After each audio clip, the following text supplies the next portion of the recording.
avec le directeur général adjoint de l'Organisation mondiale du commerce.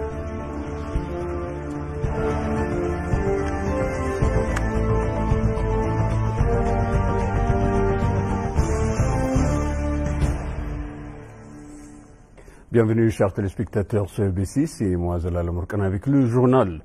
Je m'excuse pour le retard du journal. Le Premier ministre Abiy Ahmed a examiné les progrès du projet hydroélectrique de Koisha, la deuxième plus grande centrale hydroélectrique à côté du Grand Barrage de la Renaissance hydroélectrique avec une capacité installée de 1800 MW. Dans ma 12e revenue du projet hydroélectrique de Koisha depuis 2020, je suis heureux d'assister au stade de construction qui a atteint 62% et s'est exprimé le Premier ministre sur sa page de Facebook. La construction de ce méga projet hydroélectrique a atteint 62% grâce à nos processus réformés de gestion du projet et de suivi, a déclaré Abiy. Le projet de Koisha est situé au sud-ouest de l'Éthiopie, à 560 km d'Addis Abeba.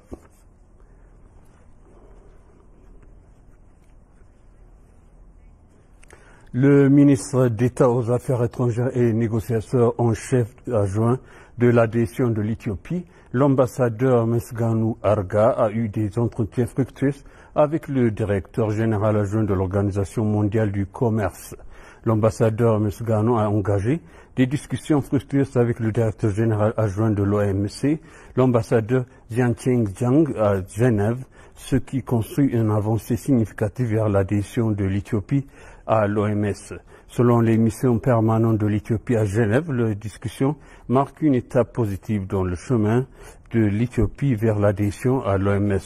La compréhension et l'engagement mutuel exprimés au cours des réunions soulignent l'esprit de la collaboration entre l'Éthiopie et l'OMS, ouvrant la voie à nouvelles avancées dans le processus d'adhésion.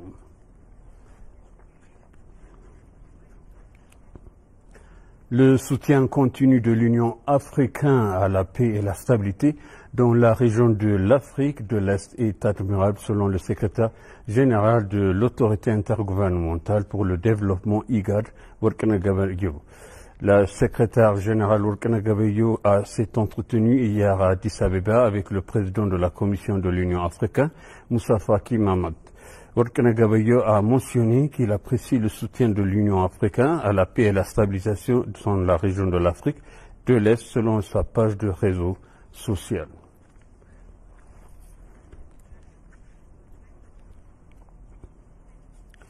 Lors d'un programme collecte de soutien organisé à l'ambassadeur éthiopien à Tel Aviv pour le Grand Barrage de la Renaissance hydroélectrique éthiopien, les personnes de l'émission ont contribué plus de 10 000 $ américains pour la construction.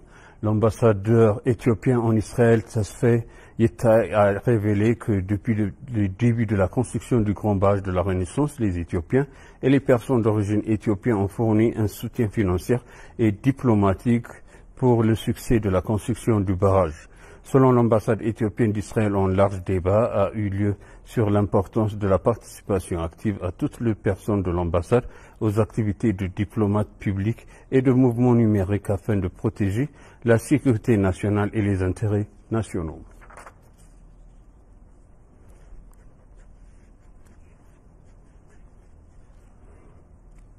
Les Éthiopiens doivent réformer un système financier pour créer des marchés financiers dynamiques comparables à ceux des États membres du BRICS selon les études menées par les Ethiopian Economics Association.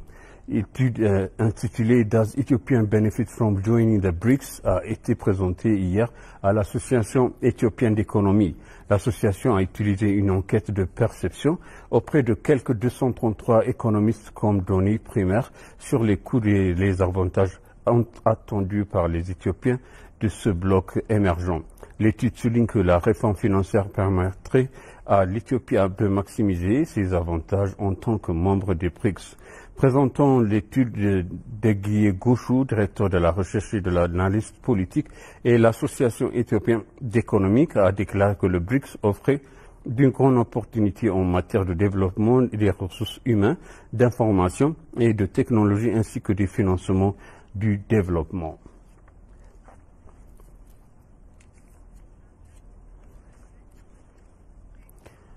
Un atelier organisé par 5 universités sur le thème « La mer Rouge et les implications des aspirations stratégiques de l'Éthiopie » se tient aujourd'hui à Samarra.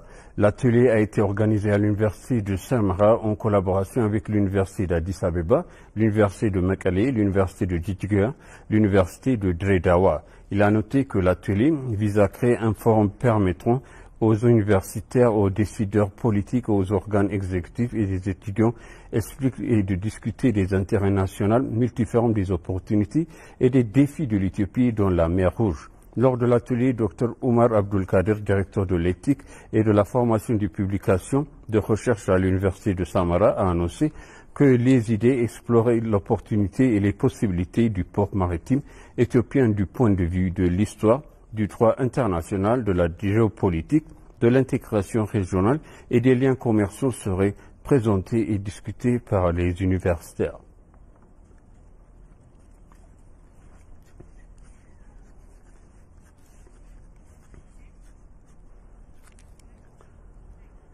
Le Fonds des Nations Unies pour l'enfance UNICEF a fourni plus de 16 millions de bières de médicaments et de fournitures médicales à la région de Tigray.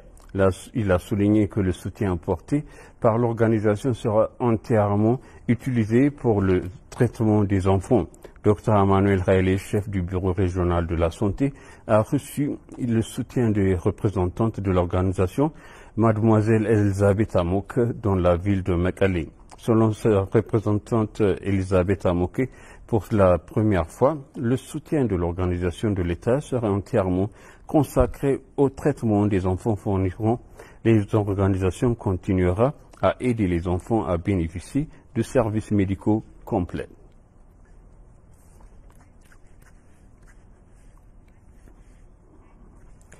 Et pour conclure le journal, le groupe d'investissement Russie qui comprend 17 grandes entreprises manufacturières a annoncé sa décision d'investir dans le parc de l'industrie éthiopien. Le groupe d'investissement russe a également connu sous le nom AgroGroup Invest dispose d'un capital d'investissement de plus de 10 milliards de dollars de roubles, Le directeur général de l'Industrial Park Development Corporation, Aklilu Taddesa, a reçu dans son bureau le directeur du groupe d'investissement et son conseiller. À cette occasion, le PDG a attesté que la décision prise par le groupe d'investissement d'investir en Éthiopie était juste et opportune.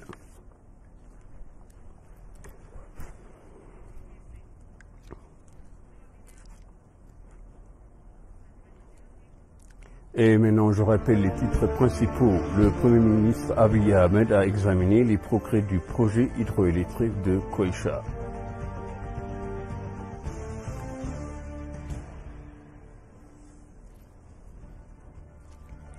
Le ministre d'État des Affaires étrangères et négociateur en chef adjoint de l'adhésion de l'Éthiopie a eu des entretiens avec le directeur général adjoint de l'Organisation mondiale du commerce. Chers téléspectateurs, ainsi suivre le journal, c'était moi Zalal Mourkana avec vous et je vous souhaite une bonne suite week-end.